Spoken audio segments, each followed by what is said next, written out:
오늘 말씀 앞서서 넌센스 퀴즈를 내려고 그래요. 이제 마가복음이 시작되는데 잘 맞추는 한 사람에게 볼펜을 드리겠습니다.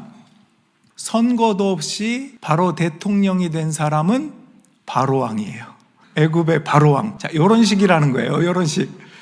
자, 문제를 잘 듣고 맞추셔야 됩니다. 교회 주차장에 차가 꽉 찼을 때 더 들어오지 못하게 막는 일을 제일 잘하는 사람 이름은? 앞으로 나오세요. 마가입니다. 마가. 자, 이 마가에 대해서는 앞으로 더 말씀드릴 기회가 있을 것입니다. 그런데 오늘은 좀 지나가고, 이 마가복음이라고 하는 것은 사복음서 중에서 가장 짧아요. 16장까지밖에 없습니다. 예수님의 공생애와 그분의 십자가 부활에 초점을 맞췄어요. 오늘 본문이 마가복음 2장에 아주 유명해요. 중풍병자인데, 이 중풍병이라고 하는 것은 뇌졸중이 와서 온몸이 마비된 거예요. 걷지도 못하고요, 손을 제대로 들지도 못해요. 그냥 침상에 누워만 있는 중풍병자가 있었습니다. 다행히 그에게는 정말 좋은 4명의 친구가 있었어요. 갈릴리 가버나움이라고 하는 그곳에 예수님이 오신데 그 환자 친구를 데리고 갔습니다. 근데 입구부터 막혀 있어요. 얼마나 사람들이 모여 있는지. 그래서 내 친구가 의논을 합니다. 안 되겠다. 이래선 예수님 볼 수도 없다. 지붕으로 올라가자. 그래서 지붕으로 올라가서 지붕을 뚫고 침상을 밧줄에 달아서 내립니다. 여러분, 그 팔레스틴 그 당시의 지붕은 오늘날처럼 콘크리트거나 그렇게 단단하지 않아요. 그냥 나뭇잎까지 하고 지푸라기 이걸 진흙으로 섞어서 발라놓은 평평한 형태예요. 그러니까 그걸 뜯으니까 쉽게 뜯어지면서 진흙덩이, 나뭇잎 이런 거 다 떨어지겠죠. 자, 상상해 보세요. 4명의 친구가 중풍병자를 침상에 달아서 밧줄에 달아서 내리고 있는 그 장면을 한번 상상해 보세요. 그 상상과 이 그림과 얼마나 차이가 나는지 한번 볼까요? 어때요? 비슷한가요? 이런 식의 상상을 하셨습니까? 야, 밑에 사람들이 얼마나 황당해하고 있는지 모릅니다. 근데 예수님은 흙먼지에 짜증을 내지도 않았고요, 저 지붕에 견적이 얼마나 나올까? 견적을 보지도 않았어요. 뭘 봤는가? 친구들의 믿음을 봤다. 한번 보여주세요. 5절 말씀. 예수께서는 그들의 믿음을 보시고 중풍병 환자에게 이 사람아, 내 죄가 용서받았다 하고 말씀하셨다. 그들의 믿음, 친구들의 믿음을 보시고 그 중풍병 환자를 고쳐주신 그런 내용입니다. 자, 그리고 충격적인 선포가 여기에 있는데, 지금 이 말에 우리는 뭐가 충격적이라는 거지? 그 당시 사람들은 충격을 받습니다. 그게 바로 내 죄가 용서받았다. 예수님이 그 말을 하는 것을 함께 있던 율법학자 몇이 마음속으로 생각하는 거예요. 뭐라고? 죄 용서는 하나님만 하실 수 있는데 자기가 뭔데 죄를 용서해? 자기가 하나님이야? 이런 말이에요. 마음으로 그 생각을 하고 있었어요. 7절에 있는 말씀 제가 읽겠습니다. 이 사람이 어찌하여 이런 말을 한단 말이냐? 하나님을 모독하는구나. 하나님 한 분밖에 누가 죄를 용서할 수 있는가 하였다.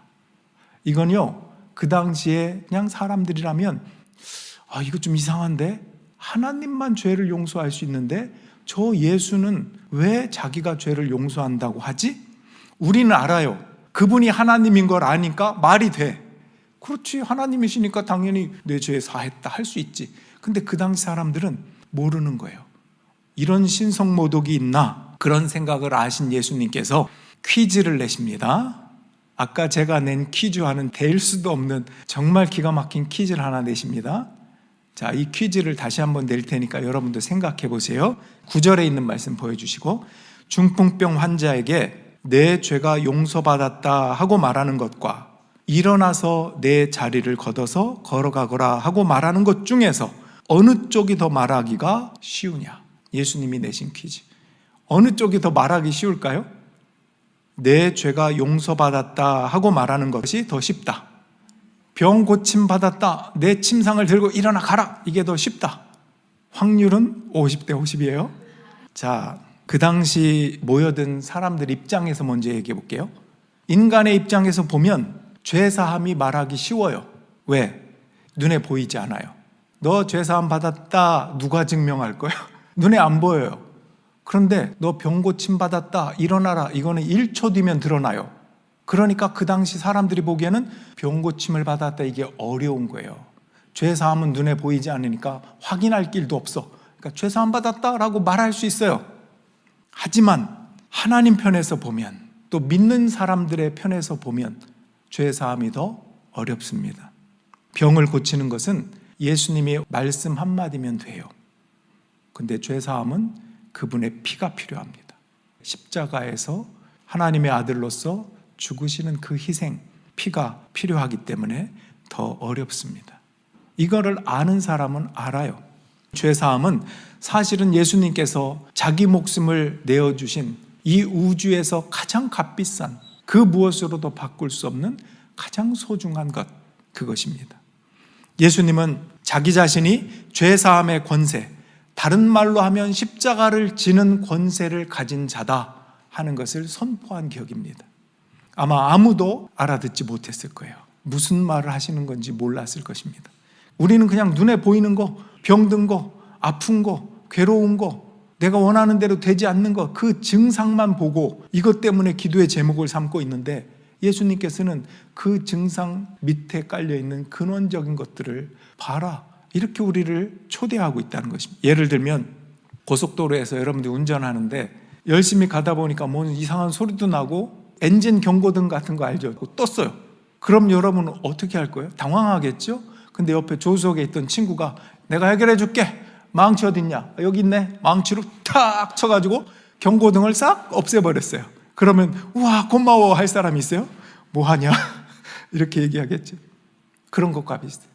증상, 경고등, 이거는 사실 보면 어떤 본질이나 문제가 아니라 우리를 살리려고 하는 증상이고 경고등이에요. 어쩌면 더 고마운 거일 수도 있어요. 그런데 그것만 해결하면 다 돼, 이것만 가지고 기도의 제목을 삼고 없어지면 없어졌나 보다. 근데 근원적인 건 남아있거든요. 그게 우리의 모습일 수 있다라는 것입니다. 눈에 보이는 결핍과 증상, 경고등, 사실은 이게 문제가 아니에요. 밑에 본넷에 보면, 열어보면 엔진, 그 엔진이 뭔가 문제가 있는 거예요. 진짜 문제는 눈에 보이지 않는 그 아래에 있다는 것입니다. 아까 예수님이 하신 말씀도 그거잖아요. 눈에 보이는 병 고침도 중요하고 우리의 삶에서 너무나 큰 기적이지만 그것보다 더 큰 기적이 뭐냐, 너희가 놓치지 말아야 될 것이 뭐냐, 보이지 않는 죄사함, 내가 십자가를 통하여 너희를 구원하였다고 하는 그 사실이다. 예수님은 우리의 다리가 굳어져서 꿈쩍 못하는 것보다 우리의 영혼이 굳어지고 마비되어서 한 걸음도 하나님을 향해 가지 못하는 우리들을 보고 계신다는 거예요. 그 중풍병자를 고치면서 우리의 영혼을 바라보고 계십니다. 여러분, 육체의 치유는 유통기한이 있어요. 예수님이 얼마나 복음서에 보면 병을 많이 고쳐주셨어요. 근데 그 사람들도요, 몇십 년 지나서 결국 다 죽었습니다. 심지어 죽은 나사로를 예수님께서 살려주셨잖아요. 그 나사로도 몇십 년 지나서 죽었어요. 조금 이상하게 말하면 2번 죽는 고통을 겪은 거예요. 예수님이 고쳐주시고 살려주셨다는 건 기적이죠. 그러나 인간은 죽는다는 거예요. 언젠가 죽게 되어 있습니다. 예수님이 하시는 말씀이 뭐죠? 그래, 인간은 다 죽어. 진짜 기적이 뭔지 아니? 영원한 생명을 주는, 죄 사함을 주는 나를 통하여 이 중요한 진리를 네가 믿고 생명을 갖고 사니? 말씀하시는 것입니다. 우리 오늘 본문의 10절 11절 마저 읽어볼게요. 그러나 인자가 땅에서 죄를 용서하는 권세를 가지고 있음을 너희에게 알려주겠다. 예수께서 중풍병 환자에게 말씀하셨다. 내가 내게 말한다. 일어나서 내 자리를 걷어서 집으로 가거라. 예수님은 자신이 죄를 사하는 권세가 있다는 것을 말씀하신 후에 이 병을 고쳐주셨어요. 영혼의 질병을 치유하시고 이어서 육신의 질병을 치유해 주십니다. 사람들은 눈에 보이는 증상을 고쳐달라고 정말 구름대처럼 많이 찾아왔습니다. 예수님은 마다하지 않으셨어요. 다 고쳐주셨습니다. 하나님이시니까. 그러나 물으시는 거예요. 내가 너의 죄를 사하는 구세주라는 것을 너는 믿느냐? 본문을 묵상하면서 저는 개인적으로 2가지 지점이 좀 뭉클한 지점이 있었어요. 5절인데 친구들의 믿음을 보셨다는 그 장면이 저는 좀 첫 번째로 뭉클했습니다. 마비되어서 내 힘으로는 한 발자국도 움직일 수 없는 그 지경에 있는 나를, 기도 한마디 나오지 않는 나를 위해서 기도해 주는 동역자, 또 나는 그런 동역자 중에 한 사람인가? 저 4명의 친구들이 있어서 참 좋다. 어떻게든 지붕을 뚫고 흙먼지 날리는데 거기에다가 밧줄을 매달아서 그 친구를 예수님 앞에 내려주려고 하는 그 열정과 열심과 사랑이 있는 친구들, 그리고 또한 나는 그런 동역자인가? 두 번째 뭉클한 지점은 이거였어요. 조금 아쉬움이 있는데, 이 사람아, 이 부분이거든요. 영어 번역으로는 썬인데 다른 한글 번역도 찾아봤더니 이렇게 되어 있어요. 작은 자야, 소자야, 얘야. 얘야가 제일 낫더라고요. 히라보 원문에 보면 테크논이라고 해서 아들아 이런 뜻이에요. 뭔가 그 다정하고 사랑하는 내 아들아, 내 죄가 용서받았다. 여러분, 왜 이게 뭉클한지 아십니까? 이 중풍병자는요, 평생을 몸이 굳어서 사람들이 아휴 뭔 죄를 졌길래 저렇게 병에 들었어? 조롱의 대상이었습니다. 저주받은 죄인이구만, 부정한 자구만, 따돌림 당하던 사람이었습니다. 굳어버린 이 남자를 환영해주고 사랑해주는 사람 아무도 없어. 이 내 친구 외에는. 창조주이신 예수님이 그를 내려다보면서 하시는 말씀, 테크논이에요. 내 사랑하는 아들아, 내 죄가 사해졌다. 그리고 네 침상을 들고 일어나 가라. 이렇게 말씀하십니다. 병을 고쳐주시기도 전에 죄를 사해 주실 뿐 아니라 그의 조각난 그 영혼의 마비와 아픔을, 그 심정을 아버지의 사랑으로 먼저 회복시켜 주셨다는 거예요. 우리 주님은 이렇게 흙먼지 날리는 지붕 아래에서 미소를 띠면서 우리를 바라보고 계세요. 여러분, 눈에 보이는 현상만 따라가면 우리는 세상의 논리에 갇혀버립니다.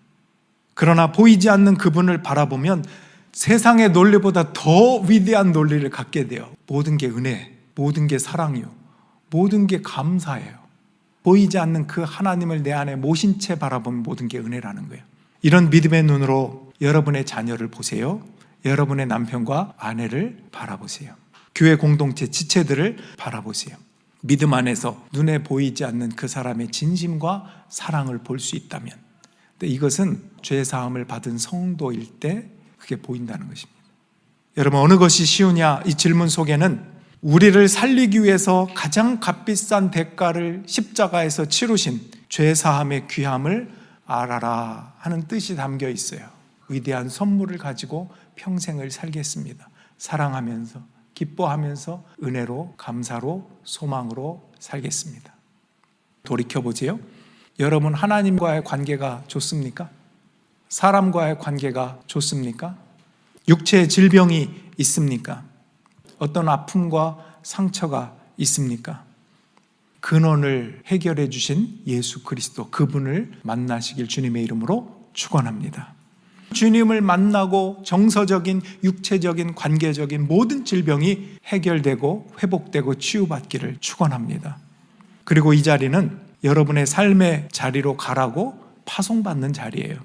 일어나서 집으로 가세요. 여기에 올 때는 여러분의 모습이 친구들의 도움을 받아서 침상에 누워서 어쩔 수 없이 끌려온 상태였다면, 이제 돌아갈 때는 당당히 여러분의 침상을 걷어들고 두 발로 나아가십시오. 그래서 사랑하십시오. 하나님의 은혜를 받고 파송받은 여러분의 가정과 직장과 삶의 일터 돌아가서 동역자가 되어주고 버팀목이 되어주고 영원한 참 소중한 그 생명이 내 안에 있기 때문에 그 역할을 하는 사람이 되십시오. 여러분, 그렇게 기쁨과 감사와 은혜와 사랑으로 살기 원합니다. 그 복을 평생 동안 누릴 수 있는 저와 여러분들이 다 되시기를 주님의 이름으로 축원합니다.